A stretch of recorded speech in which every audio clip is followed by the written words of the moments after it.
You are watching Flat Spell Tales, and today I'm going to read a poem I wrote that was published in Rigorous Magazine in, I believe, September 2020.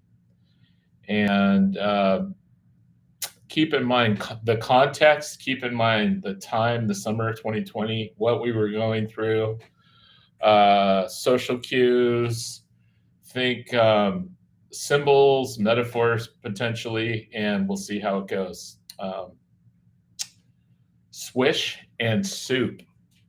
At home on the corner of Noriega and the Great Highway, the younger brother plays stuck in the shadow of his bigger brother, Aaron, a basketball star. So he takes to gaming day and night, setting up in the basement below, putting on his own virtual gaming show. He is surrounded by a shroud of fog, condensed from a sea of an ill society, hovering in a haze. His face reflects flat purple off the screen's bright display. Little brother punches the keyboard, clack a clack, da da da tat, clack a da tat, clack a da tat, shooting to score points of mundane matter, raining back down on his empty platter. But the points he scores are fuzzy, while the numbers they are high, they read 33,126.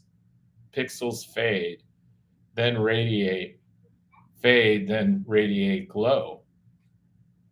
Icons flip, screens that snicker as light bulbs flicker. He jerks the joystick left, then right, then straight. He keeps on it right, left, straight. The score calculates. Pixies play above pixels. Icons tower over top scores. Emojis smile, frown, and surprise. They groan and distort and retort in bright display. They dance on the screen. Well, they not really dance, but shift and blink and flash over and over again. On the court, playing for the Dons, Aaron shoots, swish, and scores. Shoots, swish, and scores again, making points count. Dons 36, Spartans 21. Rumbles reverberate the roar of the crowd. Society cheers, jumping up and down. Wooden floorboards rattle, announcing to the city by the bay a small civil celebratory quake is in play.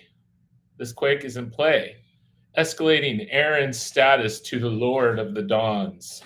While back at home, his little brother nibbles on cheese nips, sitting safe and sound, tapping the keys underground, twisting and clawing to tame the virtual beast that bestows him by the day and into the night. Little brother reaches for the joystick, but where is the joy? Big brother shoots and scores some more.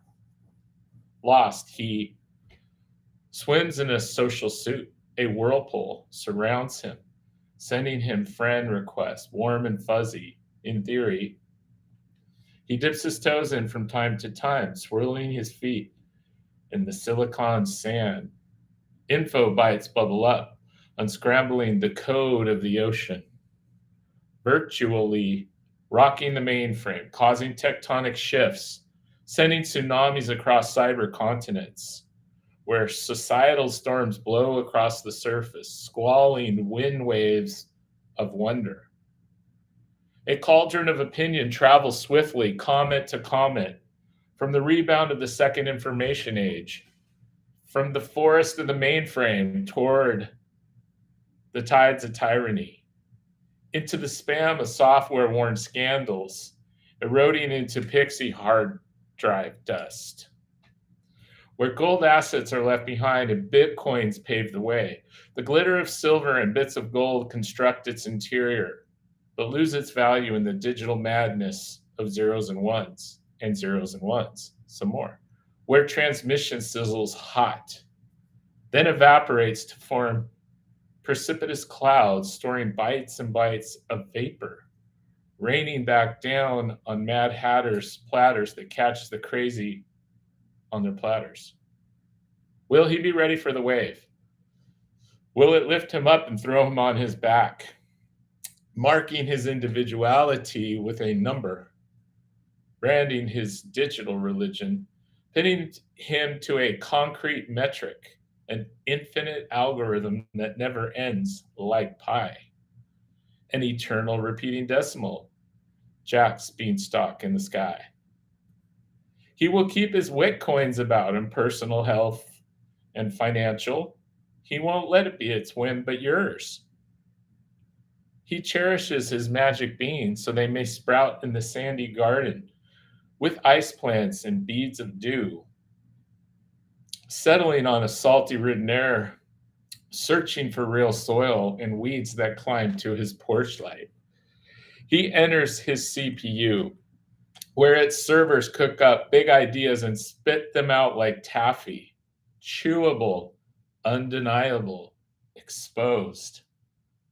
Will he have chips or wafers for lunch? We urge him to drop the joystick and take up surfing along the wispy shores and the sandy dunes. He waxes up his board with his viral shield and rides it out into the frozen ice cream headache waves. Salty and swirly sand saturates his hair as he gets thrown onto the shore and into the dry sand. With numb fingers, an icicle nose, he realizes he is not cut out for surfing waves in the ocean. So he returns to his basement to thaw out from the cold and escape an unforgiving Pacific shore. Over OB's dunes, he shuffles home. He returns to drink of that ever familiar grog with crunchy wafers and blue green ribbon strip jerky. He takes a sip of that oh so familiar techno soup, feeling right at home. Well, thank you for listening today. Like I said earlier, think of some of the undertones, think of the context of time, the summer of 2020. Think of social cues, think of social meaning, think of social, I shall not spoil it entirely. And feel free to comment, call, email, write, comment in the comment section of Flat Spill Tales, anything you like. I hope you got something out of this. Have a great week.